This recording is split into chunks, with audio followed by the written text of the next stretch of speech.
Hello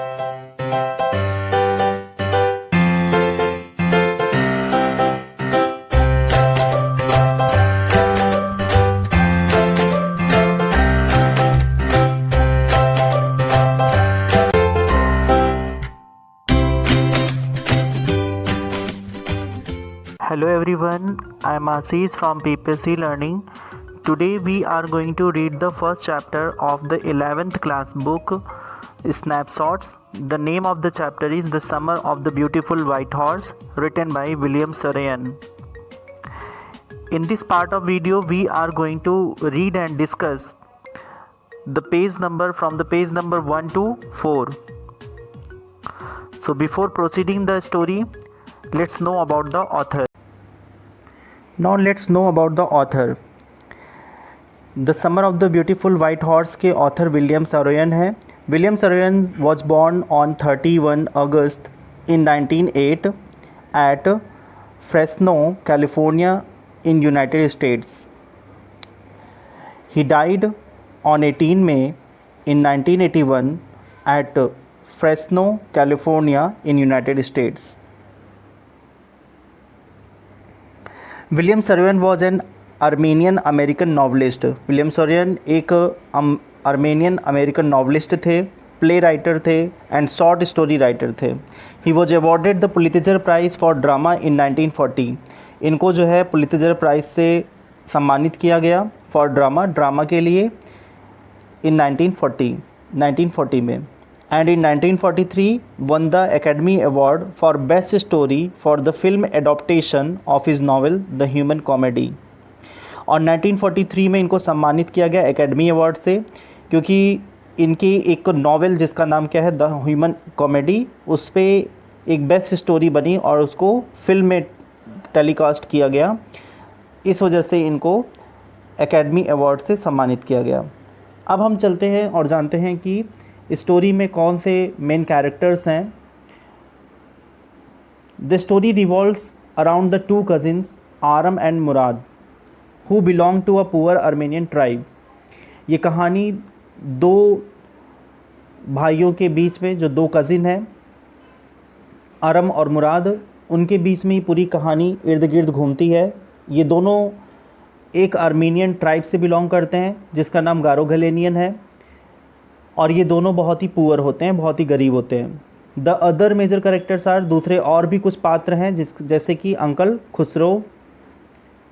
इनका nature बताया गया कि बहुत ही फ्यूरियस एंड इन टेम्पर्ड, बहुत ही शॉर्ट टेम्पर्ड और बहुत जल्दी जिसको गुस्सा आता है, ऐसा इनका जो है नेचर था. John Byro, he was an American who out of loneliness learn Armenian.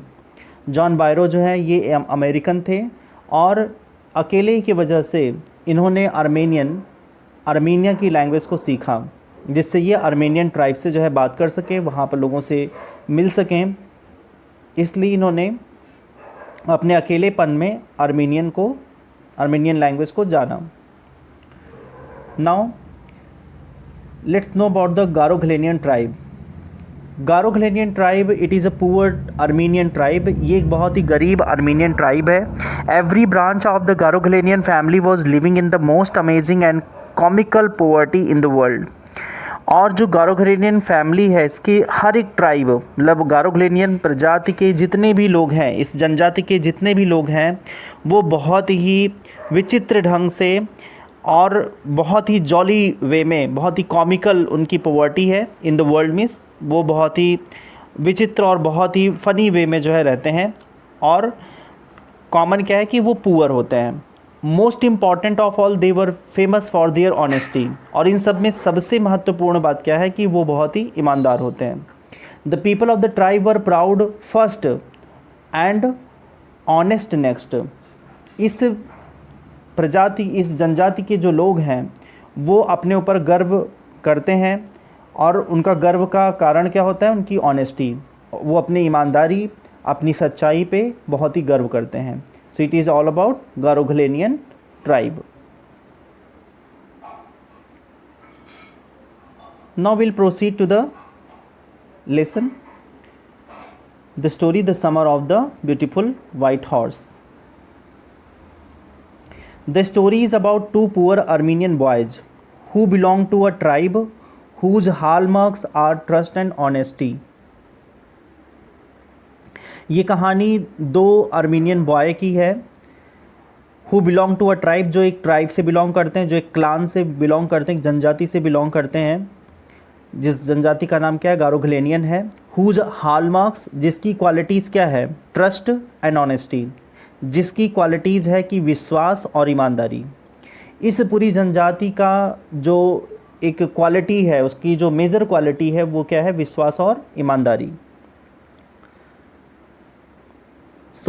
ये जो कहानी है इसका नरेटर आरम है। आरम अपनी कहानी के बारे में अपने एक लाइफ के इवेंट को यहाँ पे शेयर कर रहा है और वो बताता है कि गारोग्लेनियन फैमिली या गारोग्लेनियन जो ट्राइब है वो कितनी ईमानदार है, उसके बारे में बताता है। One day back there in the good old days when I was 9 and the world was full of every imaginable kind of magnificence and life was still a delightful and mysterious dream, my cousin Murad, who was considered crazy by everybody who knew him except me, came to my house at 4 in the morning and woke me up tapping on the window of my room. One day back there in the good old days, यहाँ पे good old age क्या है, childhood days, क्योंकि हर किसी के life में जो good old age होते हैं वो क्या होते हैं, उसके चाइल्डहुड डेज हैं। और आगे आरम हमें बताता भी कि वो कितने साल का था, ही वॉज 9। तो एक दिन जो है उसके चाइल्डहुड का टाइम है जो यहाँ पे वो शेयर कर रहा है। In his childhood when he was 9, जब वो 9 साल का था, and the world was full of every imaginable kind of magnificence, और ये पूरा संसार क्या था, ये आरम के लिए पूरी ये दुनिया क्या थी, एक मैग्निफिसेंस, एक बहुत ही वंडरफुल, एक बहुत ही स्प्लेंडेड इमेजिनेशन से फुल थी। पूरी दुनिया जो है वो सपनों से भरी थी, उसमें बहुत सारी काल्पनिक चीज़ें थीं। And life was still a delightful, लेकिन और अभी भी क्या थी, अभी भी मतलब उसका जो बचपना था वो क्या था, पूरे कल्पनाओं से भरा हुआ था, उसमें बहुत सुंदर सुंदर कल्पनाएँ थीं। ये दुनिया जो है उसको एकदम सपनों सी लगती थी। और अभी भी उसका जीवन बिल्कुल एक मिस्टीरियस ड्रीम था, एक बहुत ही रहस्यमयी एक सपना था, जो पूरे बहुत ही सुंदर सपनों से डिलाइटफुल, जो बहुत ही प्रसन्नता को देने वाला एक ऐसा सपना था, ऐसा उसका जीवन था। My cousin Mourad who was considered crazy, उसका cousin Mourad who was considered means who was thought to be crazy, जिसको लोग क्या समझते थे कि मैड है, जिसको सब लोग इंसेन समझते थे, बाई एवरीबडी, जिसको सभी क्या समझते थे कि वो मैड है। हु न्यू हिम, मतलब जो भी उसको जानता था, हु न्यू हिम मीन्स कहता था जो भी मुराद को जानता था, वो सब ये मानते थे कि मुराद जो है वो पागल है, एक्सेप्ट मी, किसको छोड़ के, सिर्फ आरम को छोड़ करके। And he came to my house at 4 in the morning, और आरम जो मुराद है वो आरम के घर जो है सुबह 4 बजे आता है। And woke me up tapping on the window of my room, और वो आरम को जो है विंडो पे टैप करके, टैप मीन्स क्या होता है, he was hitting the window gently, वो खिड़की को धीरे धीरे जो है नॉक करता है और उस नॉकिंग की साउंड से उसको उठाता है। आरम, ही सेड, उसने कहा Aram, I jumped out of bed and looked out of the window. Aram ने अपनी आवाज़ जब सुनी तो वो तुरंत जो है बिस्तर से छलांग लगा के उठ गया। And looked out of the window, और खिड़की के बाहर देखने लगा। आई couldn't believe what I saw, और ऐसा देखने के बाद जब उसने बाहर देखा तो उसको बिल्कुल विश्वास ही नहीं हुआ जो उसने देखा। इट वॉजंट मॉर्निंग येट, अभी तो वैसे सुबह नहीं हुई थी, बट इट वॉज समर, लेकिन ये किस समय की सुबह थी, ये गर्मी की सुबह थी। गर्मी में क्या होता है कि यूजुअली जो नाइट आवर शॉर्टर, रात क्या होती है वो छोटी होती है कंपैरेटिवली टू डे। तो 4 बजे जो है सुबह होने लगती है, तो वही इस टाइम को रिलेट कर रहा है क्योंकि समर का टाइम है। और इस स्टोरी का जो है टाइटल भी यही है, the summer of the beautiful white horse, की जो है ये एक समर का एक इंसिडेंट है जहाँ पर एक सुंदर सफ़ेद घोड़े पर जो है यहाँ पर आरम और मुराद को जो है राइड करने का एक चांस मिलता है। तो ये स्टोरी का टाइटल भी है। तो ये समर की मॉर्निंग थी। And with daybreak not many minutes around the corner of the world, and with daybreak, तो अभी सुबह नहीं हुई थी और बस गर्मी की सुबह थी। बस कुछ देर बाद डॉन, डे ब्रेक मीन्स क्या होता है कि बस थोड़ी देर बाद सुबह होने वाली थी। नॉट मेनी मिनट्स, बहुत ज़्यादा समय बाकी नहीं था, बहुत मिनट नहीं बाकी थे। Around the corner of the world, मतलब पूरे वर्ल्ड में सुबह होने में कुछ ही मिनट बाकी थे।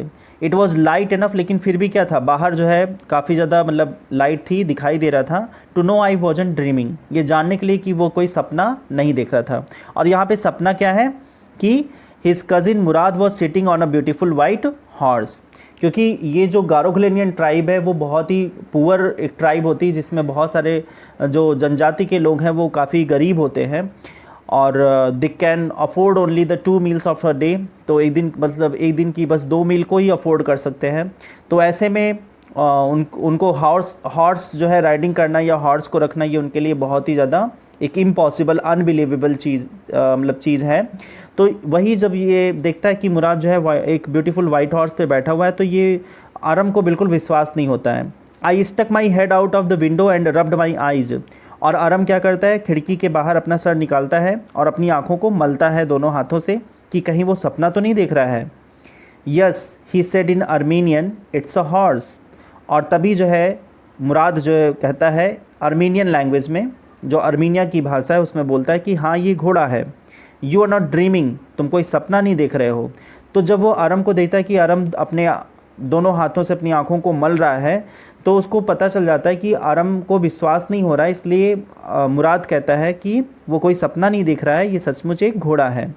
Make it quick if you want to ride, और कहता है कि जल्दी करो, अगर तुम्हें इस घुड़सवारी का आनंद लेना है तो जल्दी करो। I knew my cousin Murad enjoyed being alive more than anybody else who had ever fallen into the world by mistake, but this was more than even I could believe. यहाँ पर एक idiom यूज़ किया गया है, fallen into the world by mistake. Anybody else who had ever fallen into the world by mistake, it means क्या होता है, who is born on earth. I knew my cousin Murad. आरम को जो है अपने कज़िन मुराद के बारे में बहुत अच्छे से मालूम था, बिकॉज वो क्या करता था, he enjoyed being alive more than anybody else who had ever fallen into the world by mistake. जो भी इस पृथ्वी पर जिसने भी जन्म लिया है, मतलब जितने भी लोग यहाँ पर हैं, जितने इस दुनिया में लोग रहते हैं, उनसे कहीं ज़्यादा वो जो है वो जिंदा दिल है, वो अपने लाइफ को एंजॉय करता है। वो जो भी सोचता है अपने लाइफ में करने के लिए, वो उसको करके ही दिखाता है। तो वो अपने जीवन को पूरी तरह से एंजॉय करता है, वो कोई टेंशन नहीं लेता है, वो जो भी कोई सोचता है उसको पूरा करता है और उसी में वो खुश रहता है। But this was more than even I could believe, लेकिन ये कुछ ज़्यादा ही था जिसको ये विश्वास नहीं कर सकता था, आरम को जिस पर विश्वास नहीं हो रहा था। In the first place my earliest memories had been memories of horses and my first longings had been longing to ride.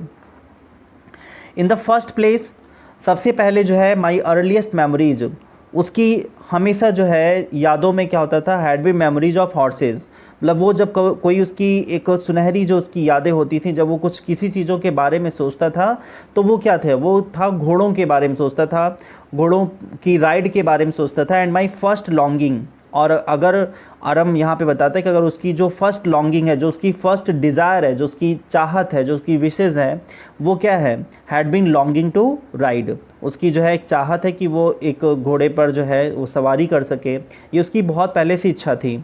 This was the wonderful part, और ये क्या था, एक बहुत ही अच्छा जो है, एक उसकी जो फैंटेसी, जो उसका इमेजिनेशन है, उसका एक बहुत ही अच्छा, बहुत ही सुंदर जो है ये भाग है, जब वो घोड़े की सवारी के बारे में सोचता था। In the second place we were poor, तो एक तरफ क्या था कि एक उसकी इमेजिनेशन, उसका एक फैंटेसी वर्ल्ड जहाँ पे वो सोचता था कि उसके पास एक सुंदर घोड़ा हो और उसकी वो सवारी करे, घुड़सवारी करे, तो एक तरफ वो सोचता था, और दूसरी तरफ एक माइजरी क्या थी कि दे वर पुअर, वो लोग क्या थे, बहुत गरीब थे।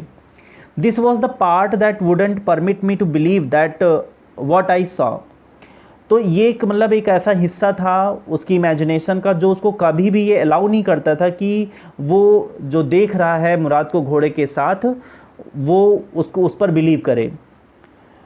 तो उसको ये विश्वास नहीं हो रहा था कि घोड़ा उनके पास हो सकता है, एक ब्यूटीफुल वाइट हॉर्स हो सकता है, इस पर उसको विश्वास नहीं हो रहा था। वी वर पुअर, ये लोग क्या थे, गरीब थे। वी हैड नो मनी, इनके पास कुछ पैसा नहीं था, कोई पैसा नहीं था। Our whole tribe was poverty stricken, और इनकी पूरी जो ट्राइब है, पूरी जो क्लान है, जो इनकी पूरी जनजाति है, that was extremely poor. Poverty stricken means क्या होता है कि that was extremely poor. Every branch of the Garoglanian family was living in the most amazing and comical poverty in the world. और एवरी ब्रांच मतलब हर एक जो गारोग्लेनियन जनजाति से बिलोंग करता है, जो उस फैमिली से बिलोंग करता है, that was living in the most, वो क्या था कि बहुत ही ज़्यादा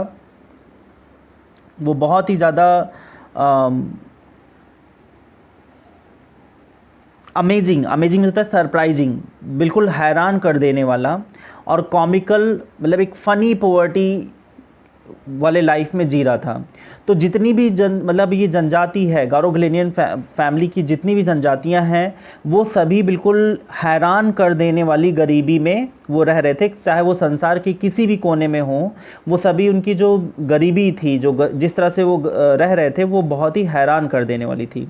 nobody could understand where we ever got money enough to keep us with food in our bellies, not even the old man of the family.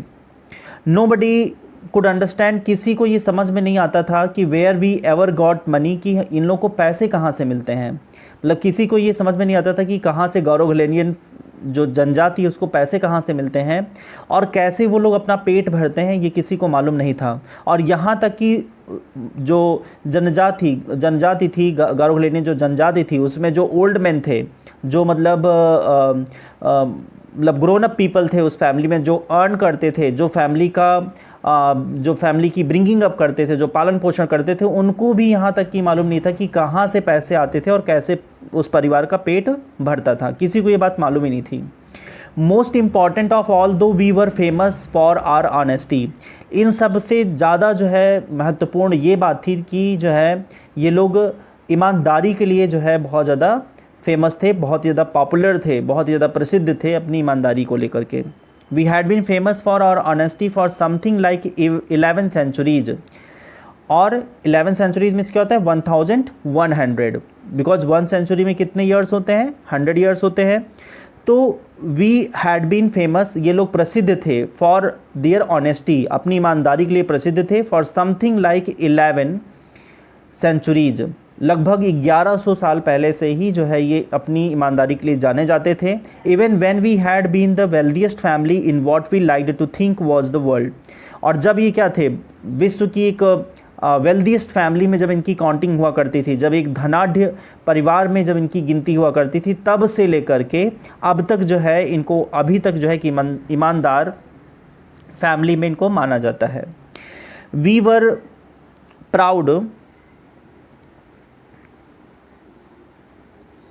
proud first, honest next, and after that we believed in right and wrong।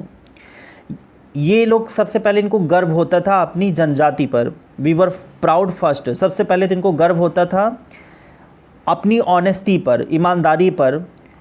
Next and after we believed in right and wrong, तो पहले तो इनको अपनी जनजाति पर गर्व होता था, फिर दूसरा इनको अपनी ईमानदारी पे गर्व होता था, और फिर जो है तब ये जो है किसी गलत और सही पर विश्वास करते थे।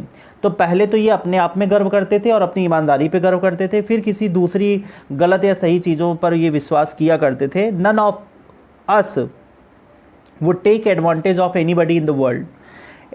टेक एडवांटेज मीन्स क्या होता है कि किसी को डिसीव करना या किसी का फ़ायदा उठाना।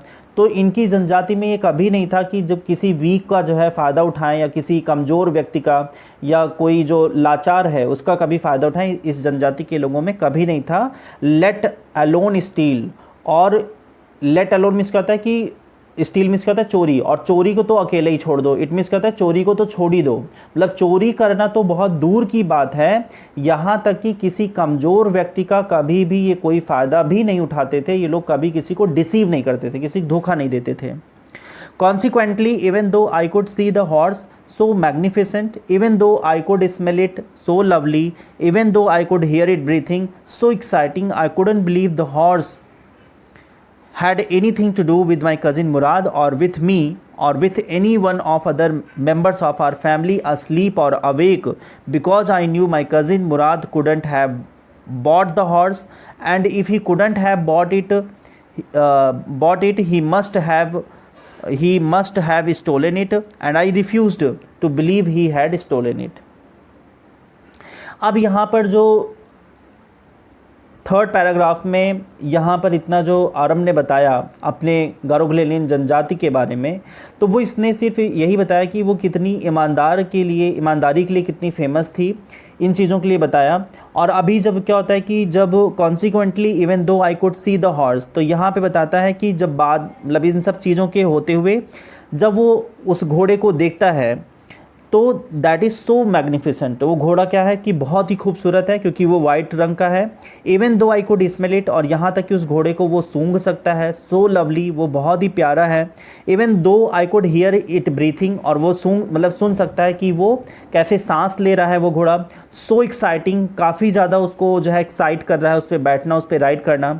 आई couldn't believe the horse had anything to do with my cousin Mourad, और उसको ये विश्वास भी नहीं हो सकता है कि जो है मुराद से उसका कोई कंसर्न हो सकता है, मुराद उसको ख़रीद सकता है, ऐसा भी उसको बिलीव नहीं होता है।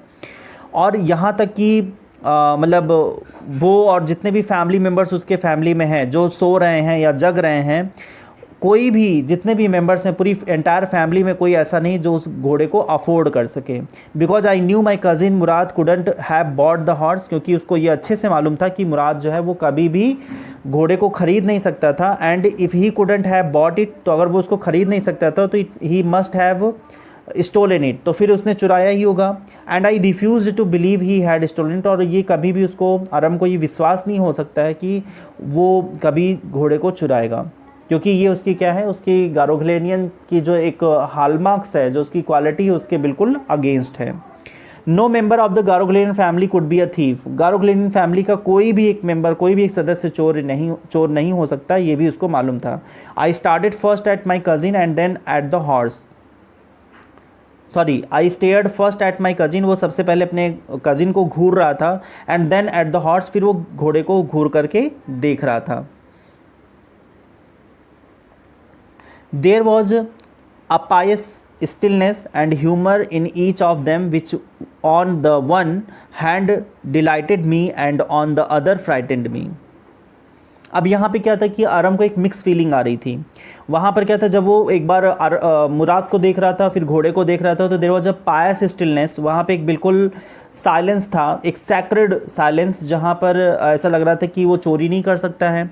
एंड ह्यूमर, और दूसरी तरफ एक ही उसको लग रहा था इन ईच ऑफ देम, जब वो घोड़े को देखता था और जब वो आरम को मुराद को देखता था, तब दोनों को देखने के बाद उसको एक एक बहुत ही मतलब वो शांत भी हो रहा था, उसके अंदर एक डर भी आ रहा था, और एक दूसरी तरफ उसको बहुत ही ज़्यादा फ़नी भी लग रहा था, और वो कहीं ना कहीं अंदर से खुश भी हो रहा था कि कहीं उसको जो है एक राइडिंग करने का चांस मिलेगा, और दूसरी तरफ उसको डर भी लग रहा था कि कहीं उसने इस घोड़े को चुराया तो नहीं है। Mourad, I said where did you steal this horse, और जब इतने वो काफ़ी ज़्यादा चीज़ों में जो है उलझा हुआ था, तभी उसने मुराद से कहा कि तुमने इस घोड़े को कहाँ से चुराया। आरम को जो डर था उसने मुराद से पूछ करके क्लियर किया कि उसने घोड़ा चुराया, कहाँ से चुराया है। Leap out of the window he said if you want to ride, he means here Murad. Murad ने कहा कि अगर तुम्हें हॉर्स राइडिंग करना है, if you want to ride, अगर तुम्हें हॉर्स राइडिंग करना है तो leap out of the window, तब विंडो के बाहर छलांग लगाकर आ जाओ। इट वॉज ट्रू देन, अब जब मुराद उससे ये कहता है कि अगर तुम्हें हॉर्स राइडिंग करना है तो खिड़की के बाहर कूद करके आ जाओ, उसकी इस बात से जो है आरम को बिल्कुल कंफर्म हो जाता है कि अब ये बिल्कुल सही बात है कि इसने घोड़े को चुराया था। He had stolen the horse, कि उसने घोड़े को चुराया था। There was no question about it, इसके बारे में अब उसके पास कोई क्वेश्चन नहीं था। He had come to invite me, या मुराद उसको यहाँ पर बुलाने के लिए आया था, टू राइड और नॉट, कि उसे राइड करना है या नहीं करना है। एज आई चोज, जैसे कि आरम चूज़ करे, जैसे कि आरम की मर्जी कि उसे राइड करना है या नहीं करना है। वो सिर्फ उसको इन्वाइट करने के लिए आया था, वो उसको बुलाने के लिए आया था। Well it seemed to me stealing a horse for a ride wasn't the same thing as stealing something else such as money. Well, यहाँ पे आरम को ये लगता है कि स्टीलिंग अ हॉर्स, घोड़े को चुराना, फॉर राइड, घुड़सवारी के लिए घोड़े को चुराना, वॉज नॉट द सेम, ये बिल्कुल वैसा नहीं था, बिल्कुल एक वैसी चीज़ नहीं है जैसे कि पैसों को चुराना। Stealing something else such as money, मतलब जैसे किसी चीज़ को चुराना, जैसे कि मनी, जैसे कि पैसा। क्योंकि पैसों को चुराने के बाद लोग क्या करते हैं, उस पैसे को अपने यूज में लेते हैं और उसका कोई ना कोई चीज़ खरीदते हैं। तो घोड़े को घुड़सवारी के लिए चुराना ये बिल्कुल पैसे चुराने जैसा नहीं है। फॉर ऑल आई न्यू, और जहाँ तक इसे पता है, maybe it wasn't stealing at all, इसे बिल्कुल भी चोरी नहीं कहा जा सकता। If you are crazy about, अगर आप पैशनेट हैं अबाउट हॉर्सेज, अगर आप घोड़े की घुड़सवारी करने के लिए आप पैशनेट हैं, आपका बहुत ज़्यादा मन है, the way my cousin Murad and I were, जैसे कि ये इन कज़िन इनका मुराद और जैसे कि अरम दोनों जितना पैशनेट हैं हॉर्स राइडिंग के लिए, it wasn't stealing at all, तो इसको बिल्कुल भी चोरी नहीं कहा जा सकता है। It wouldn't become stealing until we offered to sell the horse, और ये तब तक चोरी नहीं कहा जा सकता जब तक कि ये लोग इस घोड़े को बेच ना दें। तो हॉर्स राइडिंग के बाद अगर इस घोड़े को वो सेल कर देते हैं तब इसे चोरी कहा जाएगा। अगर हॉर्स राइडिंग के बाद उसको किसी को रिटर्न कर देते हैं तो ये बिल्कुल भी चोरी नहीं कहा जा सकता। Which of course I knew we would never do, और यहाँ पे अरम कहता है कि जो बिल्कुल बेशक बिल्कुल कभी भी ऐसा नहीं होगा कि ये लोग कभी उस घोड़े को बेचेंगे हॉर्स राइडिंग करने के बाद, ऐसा ये कभी नहीं करेंगे। तो इसके लिए वो एश्योर था कि कभी भी मुराद ऐसा नहीं करेगा कि हॉर्स राइडिंग के बाद वो घोड़े को बेच देगा, ऐसा कभी भी वो नहीं करेगा। Let me put on some clothes I said, और फिर यहाँ पर अरम चिल्ला कर कहता है कि मुझे कुछ कपड़े पहनने दो। All right he said but hurry, और मुराद कहता है कि अच्छा ठीक है लेकिन जल्दी करो। I leaped into my clothes, ये अपने कपड़ों की तरफ लपका। I jump down the yard from the window and leaped up on to the horse behind my cousin Murad, और कपड़े पहनने के बाद तुरंत अरम जो है वो खिड़की के बाहर यार्ड में जो लॉन होता है वहाँ पे कूद जाता है खिड़की के बाहर, and leaped up on to the horse, और जंप लगाकर घोड़े के ऊपर बैठ जाता है बिहाइंड हिज कजिन मुराद, अपने कजिन मुराद के पीछे जाकर के घोड़े पर बैठ जाता है। That year we lived at the edge of town on Walnut Avenue, behind our house was the country, vineyards, orchards, irrigation ditches and country roads. That year means उस समय, we lived at the edge of town, ये लोग जो है, as means क्या होता है, as means वैसे किनारा होता है, और यहाँ पे एज ऑफ टाउन मीन्स क्या होता है, outskirts of town. Outskirts of town आप कह सकते हैं, या आप कह सकते हैं आउटर फ्रिंज ऑफ टाउन। तो उस साल ये लोग जो है उस समय ये एकदम शहर के एकदम किनारे रहते थे, जिस जगह का नाम क्या था, वॉलनट एवेन्यू, जिस जगह पर रहते थे उसका नाम वॉलनट एवेन्यू था, ये वहाँ रहते थे। Behind our house, beyond their house, उनके घर के पीछे क्या था, वॉज द कंट्री। कंट्री का मतलब क्या होता है, रूरल एरिया और ओपन एरिया, एक वहाँ पर ग्रामीण क्षेत्र था। तो इनके घर के पीछे एक ग्रामीण मतलब गांव का क्षेत्र लगने लगता था, जहाँ पर वाइनयार्ड्स, जहाँ पर अंगूर की लताएं, ऑर्चर्ड्स, फल के बगीचे, इरिगेशन डिचेज, और वहाँ पर कुछ डीप पिट्स, कुछ गहरे गड्ढे होते थे, उन गड्ढों से क्या इरिगेशन का वर्क होता था, वाटरिंग की जाती थी खेतों में। तो वहाँ पर कुछ डिचेज मतलब कुछ जो है गड्ढे हुआ करते थे जहाँ पर पानी भरा रहता था। एंड कंट्री रोड्स, और फिर गांव की सड़कें मीन्स क्या होता है, कच्ची सड़कें जो है रहती थी, तो ऐसी सड़कें वहाँ दिखाई देती थी। In less than 3 minutes we were on Olive Avenue, और बस 3 मिनट से कम ही लगा जहाँ पर ये लोग वॉलनट एवेन्यू से कहाँ पहुँच गए, ओलिव एवेन्यू पहुँच गए। And then the horse began to trot, और फिर उसके बाद घोड़ा क्या करने लगा, ट्रॉटिंग करने लगा। तो घोड़े की जो फास्ट स्पीड ऑफ रनिंग होती है दैट इज़ कॉल्ड ट्रॉट। तो इसको कह सकते हैं कि proceed at a pace faster than a walk, lifting each pair of legs alternatively. जब अल्टरनेटिव वे में घोड़े अपने पैरों को उठा करके दौड़ते हैं तो उनकी रनिंग को बोलते हैं ट्रॉट करना। तो घोड़े को दौड़ने को ट्रॉट बोला जाता है। तो जैसे ही जो है वो हॉर्स ओलिव एवेन्यू जो है वो क्रॉस करता है, वैसे वो तेज़ी से दौड़ने लगता है। The air was new and lovely to breathe. अब जो है जब ये घोड़ा तेज़ी से दौड़ रहा है तो घोड़े पर बैठ कर के अरम को बहुत अच्छी सी फीलिंग आती है। उसको लग रहा है कि हवा बिल्कुल एकदम ताज़ी और बहुत अच्छी लगती है उसको ब्रीथिंग करने में। The feel of the horse running was wonderful. और जिस तरह से घोड़ा दौड़ रहा था, जैसे ये लोग हॉर्स राइडिंग कर रहे थे, ये बहुत ही इनको अमेजिंग, बहुत ही वंडरफुल लग रहा था, बहुत ही प्यारा लग रहा था इनको हॉर्स पे बैठ के। My cousin Murad, who was considered one of the craziest members of our family, began to sing. और इसका कजिन मुराद, जो जिसको लोग मानते थे कि वो जो है इस परिवार में सबसे पागल लड़का है, सबसे सनकी लड़का है, वो तुरंत वहाँ पे गाना गाना शुरू कर देता है। जब हॉर्स तेज़ी से भागने लगता है तो उसकी तेज़ रफ्तार के साथ में वो गाना गाने लगता है। I mean he began to roar. और आरम को लगता है कि गाने नहीं बल्कि और ज़ोर ज़ोर से वो ज़ोर आवाज़ में गाने लगता है, मतलब खुश हो जाता है। मुराद एकदम खुश हो जाता है और खुशी से वो गाने लगता है जब हॉर्स राइडिंग करता है। Every family has a crazy streak in it somewhere and my cousin Murad was considered the natural descendant of the crazy streak in our tribe. Every family has a crazy streak. हर एक family में क्या होता है कि कोई ना कोई एक ऐसा सनक किसी के अंदर कुछ ना कुछ होता है। Means everybody has some traces, मतलब किसी की फैमिली में ऐसे कुछ ना कुछ ट्रेसेस मिलते हैं, ऐसे कुछ सनकी मिलते हैं, कुछ ऐसे सनक वाले लोग रहते हैं। And my cousin Murad was considered the natural descendant of the crazy streak in are tribe. और इनका जो कजिन मुराद है उसको लोग कंसीडर्ड करते हैं, वो सब लोग मानते हैं कि वो कहीं ना कहीं फैमिली में जो उसके अंदर कुछ नेचुरल डिसेंडेंट्स हैं। डिसेंडेंट्स मतलब क्या होता है कि ऑफ स्प्रिंग्स, जिसके अंदर कुछ न कुछ जो है फोर फादर्स की क्वालिटी है जिसको इसने इनहेरिट किया है।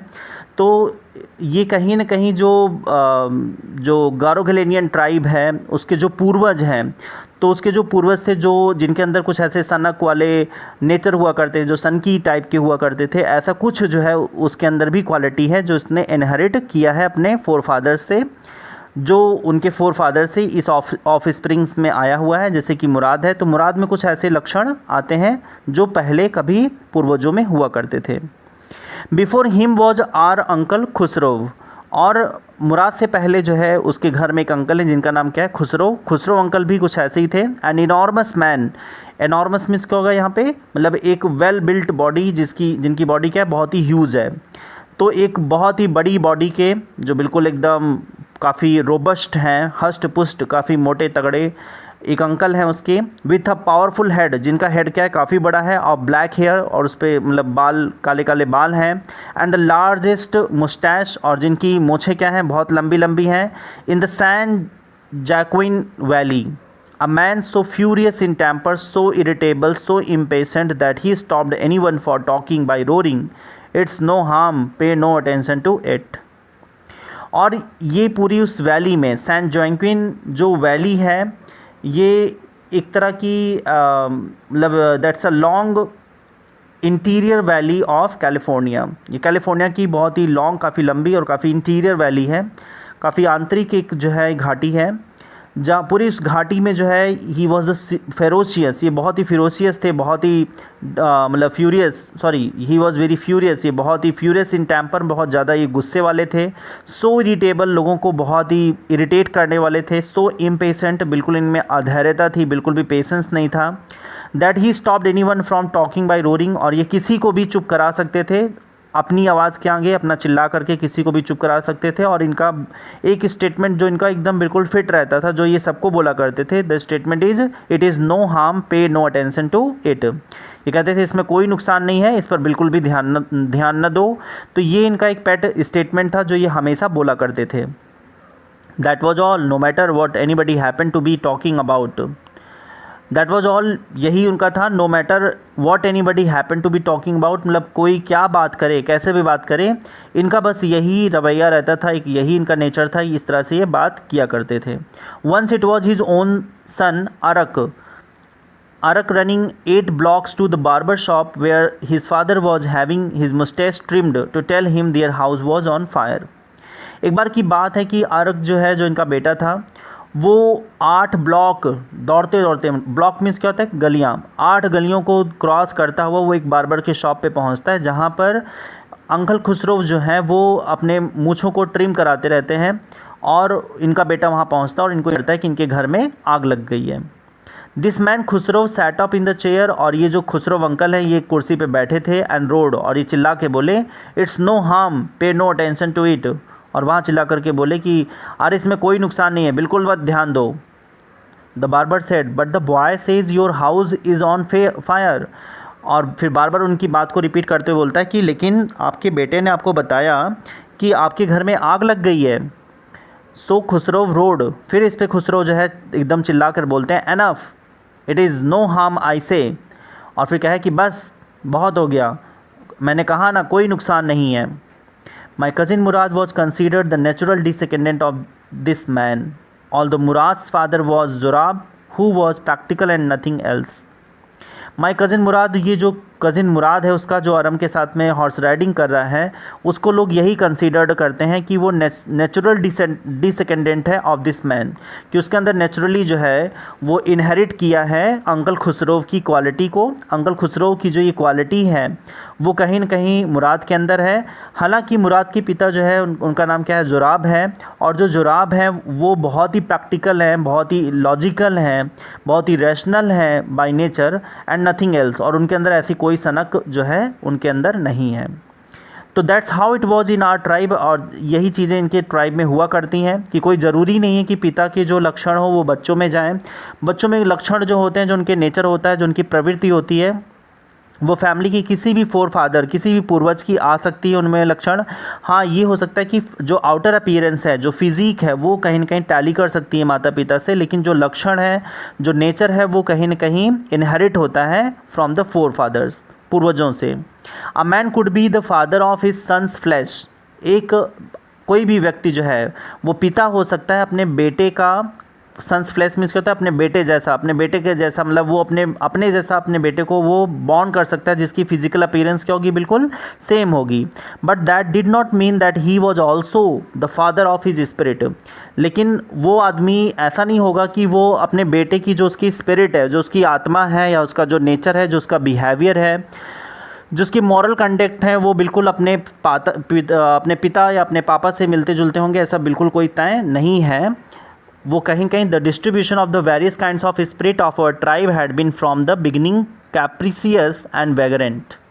और यहाँ पे बताता है आरम की जो ये डिस्ट्रीब्यूशन है, जो ये नेचर है, जो ये प्रवृत्ति है, वो कहीं न कहीं लोगों में अनस्टेबल होती है, वो बदलती रहती है। मतलब कोई ज़रूरी नहीं कि प्रवृत्ति जो है किसी के बेटे की प्रवृत्ति उसके पिता जैसी होगी, ऐसा कोई निश्चित नहीं है, वो बदलती रहती है। और ये क्या है, एंड वैगरेंट, और ये बिल्कुल ये नॉट सेटल्ड चेंजिंग, मतलब ऐसा नहीं कि वो सेटल्ड हो जाए, रुक जाए, वो हमेशा क्या होती है, परिवर्तित होती रहती है। तो ये जो प्रवृत्ति है, जो नेचर है, ये कोई ज़रूरी नहीं कि पिता का नेचर जो है बच्चों में आए, पिता के जो है मोरल कंडक्ट हैं वो बच्चों में वैसे रहें। वो नेचर, वो प्रवृत्ति क्या होती है, बदलती रहती है।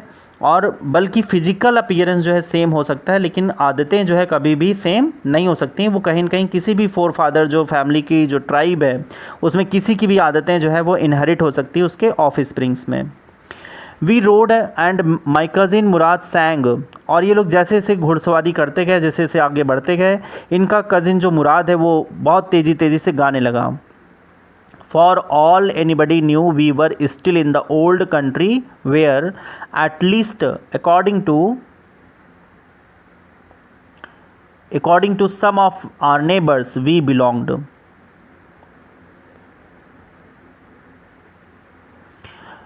So for all anybody knew we were still in the old country, और जितने लोग इनको जानते थे ये अभी भी क्या थे, वो अपने पुराने कंट्री साइड में थे, गांव में ही थे। एटलीस्ट अकॉर्डिंग टू, मतलब ये जब जहाँ पे घुड़सवारी कर रहे थे, जहाँ पे हॉर्स राइडिंग कर रहे थे, ये लोग क्या थे, अपनी टेरिटरी में थे, अपने ही कंट्री साइड में थे, मतलब जिस जगह पे रहते थे वहीं पर थे, ये कहीं और आगे नहीं गए थे। एटलीस्ट अकॉर्डिंग टू, कम से कम